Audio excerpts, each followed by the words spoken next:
Вітаю вас, малята! Сьогодні ми знаходимося на зупинці громадського транспорту. Отже, ми будемо з вами говорити про правила поведінки в громадському транспорті. Слухайте уважно і запам'ятовуйте правила. До громадського транспорту належить транспорт, що перевозить людей, яких ми називаємо пасажирами.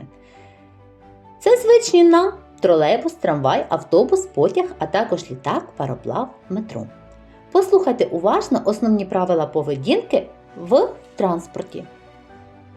На зупинці ведіть себе чемно. Не кричіть, не бігайте, не стрибайте, не заважайте іншим людям.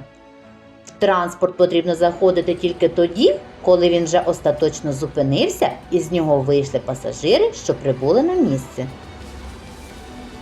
Заходити потрібно в салон, не затримуючись на східцях.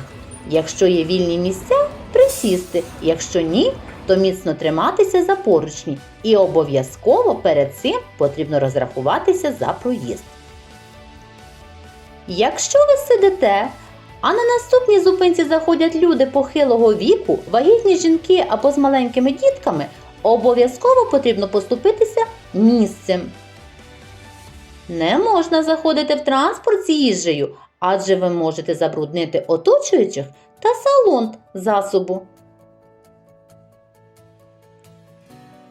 Будьте уважними, щоб цього не сталося. В транспорті не можна галасувати, бігати, стрибати та заважати іншим пасажирам. Не залишайте свої речі на сидіннях, будьте чемними та увічливими. Не відволікайте водія транспортного засобу, адже це може привести до дорожньо-транспортної пригоди. До виходу готуйтеся заздалегідь, щоб потім не штовхатися та не бігти, а залишаючи транспортний засіб, переконайтеся, що ви нічого не забули та не залишили за собою сміття. Будьте вдячними пасажирами та цінуйте робітників транспортної галузі. Бережіть своє здоров'я!